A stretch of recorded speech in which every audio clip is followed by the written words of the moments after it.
Whoa! Now I'm in complete confusion.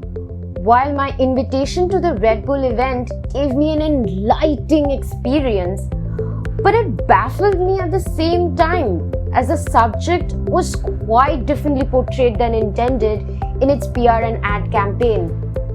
On the contrary, as I also attended the L'Oreal campaign, the elements of the event were very much in line with the PR and ad campaign.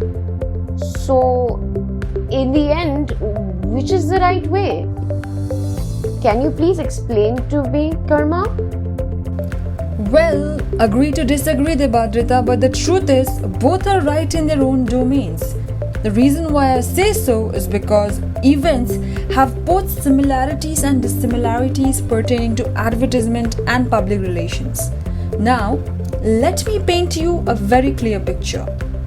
When we talk about event, public relations, and advertisement, we need to understand that they share a very corresponding relationship, which implies that all three of them act as a medium of promotion.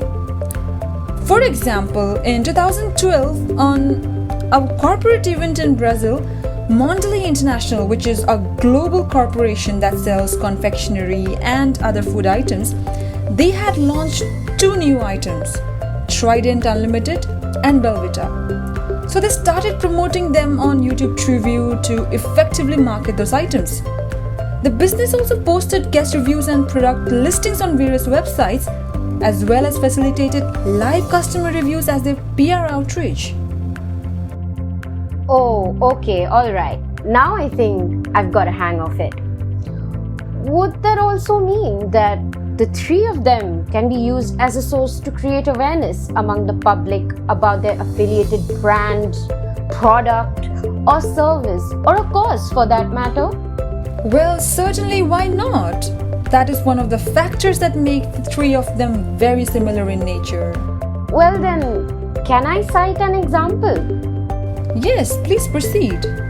Well, I recall reading on the G20 summit. While it is considered a private event with minimal attendance, it does impact numerous countries and the public as a whole, as it brings together systematically relevant, developed and emerging economies to address the main issues in our global economy. Given that the key guests would be like world leaders, policymakers, media, it is very important that the event be fitted with a very successful and trustworthy PR outreach to ensure that the correct message comes out of it. Advertising in the form of media coverage or blogs is also a way used in various reputable websites to spread awareness about the same among the public. I mean, that certainly relates the three of them together, right? Voila, Debadrita, you're on the right track. I would also like you to bear this in mind that now that we have learned about the similarities, there are some discrepancies as well. Could you elaborate? Certainly. Well, needless to say, advertisements and PR campaigns, they tend to be long-term, whereas events, they have an established date and time. Correct. Oh, I think I can give an apt example to this.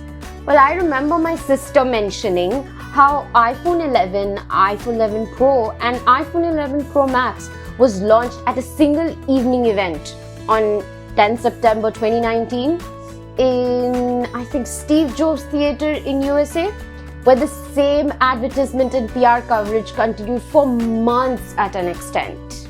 Lovely, Debadrita, you have given a very apt example. Now, another important part that I want you to remember is the way in which customers engage in live events. When advertisements and PR, they require a third-party medium to engage with their potential audiences.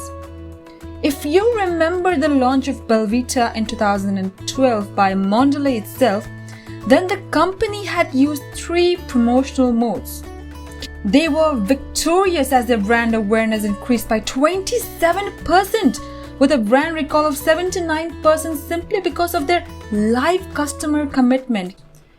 Well, I hope I have been successful in making you understand on how event, advertisements and public relations relate to each other, and at the same time they differ too.